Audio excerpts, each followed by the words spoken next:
حاسب في حفرة كلنا وقعنا فيها. قالوا لك ان مستقبلك في مجموعك في الثانوية العامة وكليتك، قالوا لك ان كليات القمة طب وهندسة هي المستقبل وباقي الكليات في شنج. بس ثواني لحظة، ازاي ده والشغف الحب والكره بيختلف من شخص لتاني؟ ازاي ده وفي آلاف المجالات على الكوكب وكل مجال بيخدم التاني، وبرغم كل ده الناس دي في مجالاتها ناجحين وكمان بفضل الله اثرياء جدا، ويمكن بفضل الله عايشين عيشة احسن مني ومنك، وما كانوش كليات قمة زي ما بيقولوا. يعني انت نجحت وجبت مجموع زي اللي نجح وما جابش مجموع. كلامي ممكن ما يعجبش البعض بس صدقني ربنا هيحاسبني على كل كلمة بقولها لك. فأنا حابب أقول لك اطمن، يا اللي جايب 70% اطمن، يا اللي جايب 50% اطمن. وحابب أعرفك إن النجاح مش بدرجتك في الثانوية العامة ولا بمجموع كليتك، بل بتحديد هدفك قبل كل حاجة. فنصيحتي ليك الأولى والأخيرة، اهدى ما تستعجلش، حتى لو مجموعك مش أحسن حاجة وكليتك مش أحسن حاجة.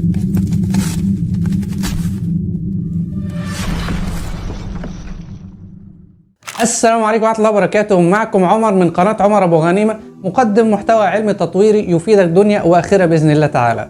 إزاي أخ عمر أنجح رغم إن مجموعي مش حلو؟ إزاي أنت بتقول لي أهدى؟ وأهدى على إيه؟ وما استعجلش على إيه بالضبط؟ بص يا عمنا، عمرك شفت صاحب مستشفى دكتور بيزنس مان؟ يعني دكتور وصاحب مستشفى في نفس الوقت؟ لا، هتلاقي العكس، هتلاقي بيزنس مان تحت منه دكتور. اشهر مستشفيات ناجحه في العالم اصحابها مش دكاتره، اصحابها دارسين بيزنس، يعني دارسين اقتصاد، دارسين اداره اعمال، فبيعرفوا يشتغلوا في اي مجال. اذا انت بقيت واحد فاهم في الامور الاداريه دي اللي هي المبيعات والماليات والتفاوض وإدارة الأفراد، هتفتح أي مشروع في أي حاجة في أي حتة، لأن هي دي الفكرة وهو ده المفهوم اللي اتبعه إيلون ماسك. فهو فاهم اقتصاد، راح فتح شركة سيارات كهربية، وكانت الشركة دي مفتوحة بس هو استحوذ عليها من الناس وعمل أول طريقة دفع إلكترونية اللي هي بيبال، وباع الشركة دي ب$100 مليون. وبعد كده راح عمل شركة مراكب فضائية وهي أصلا مش حتته، ولا هو عالم فيزياء ولا هو دارس فيزياء ولا هو راجل بتاع صواريخ فضاء ولا هو شغال في ناسا، بس هو بيعرف يخش في أي مجال ويكون ثابت وجوده فيه. فأنت ممكن تنجح أصلا بدون مجموع ولا كليات ولا مدارس، بس مش معنى كده إنك ما تدخلش كلية أو مدرسة. لا طبعا، الكلية ودراستك الأكاديمية حاجة أساسية زيها زي السمل والعمدان في بيتك، ما تعرفش تبني حيطة إلا عليها، فدي حاجة لا غنى عنها إطلاقا، لأن كل حاجة بتتبني عليها، حياتك وشغلك وكل حاجة. بس برضو إيه يخليني أشغلك عندي حتى لو أنت خريج كلية قمة زي ما بيقولوا وفي 10,000 زي حضرتك متخرجين من نفس الكلية؟ فده هو السؤال، إيه يخليك تفرق عن غيرك؟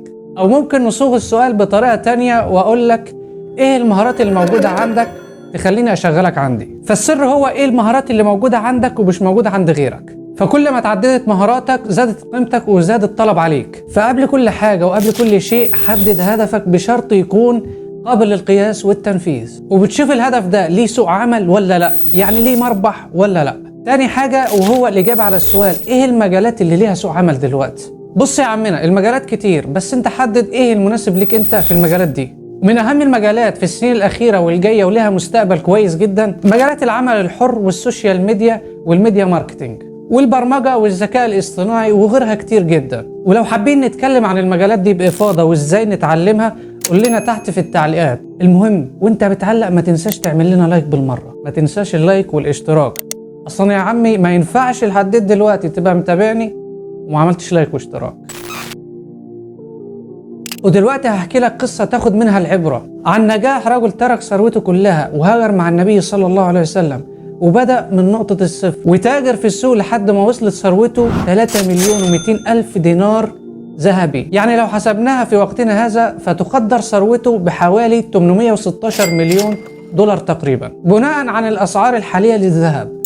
قصتنا عن أحد ال10 المبشرين بالجنة وهو عبد الرحمن بن عوف. لما هاجر سيدنا عبد الرحمن إلى المدينة آخى النبي بينه وبين سعد بن الربيع الأنصاري. سيدنا سعد كرما منه عرض عليه إن هو يقاسمه في ماله وزوجته، إلا إن سيدنا عبد الرحمن رفض هذا العرض الكريم وقال عبارته الشهيرة: بارك الله لك في أهلك ومالك ولكن دلني على السوق.